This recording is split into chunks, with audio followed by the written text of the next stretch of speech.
సమూయేలు గ్రంథము 16వ అధ్యాయము 1 నుంచి 2 వాక్యము మనం ధ్యానం చేసుకుందాం. అంతటా యెహోవా సమూయేలుతో ఇలాగూ సెలవిచ్చెను. ఏమని సెలవిచ్చాడు? ఇశ్రాయేలీయుల మీద రాజుగా ఉండకుండా నేను విసర్జించిన సౌలును గూర్చి నీవెంత కాలము దుఃఖింతువు? చాలు, నీవెంత కాలము దుఃఖింతువు? ఎంతకాలం నువ్వు కన్నీరు కారుస్తావు? ఎంతకాలం? ఇదిగో నేను చేస్తున్న వ్యాపారంలో నాకు అభివృద్ధి లేదని, నేను చేస్తున్న పనిలో నాకు ఆశీర్వాదం లేదని ఎంతకాలం నువ్వు ఏడుస్తావు? నీ పిల్లలను బట్టి ఎంతకాలం నువ్వు ఏడుస్తావు?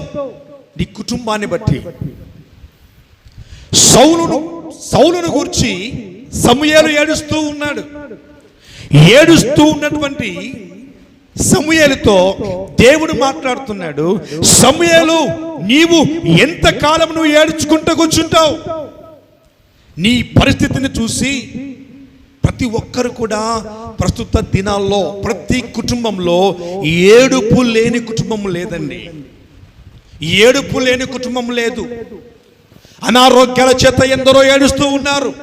అప్పుల బాధల చేత ఎందరో ఏడుస్తూ ఉన్నారు. ఆర్థిక ఇబ్బందుల చేత ఎందరో ఏడుస్తూ ఉన్నారు.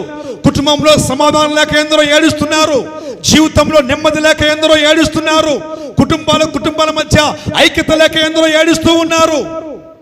అయితే ఏడుస్తున్నటువంటి కుటుంబాలతో దేవుడు మాట్లాడుతున్నాడు. నీవెందుకు ఏడుస్తున్నావు? ఈరోజు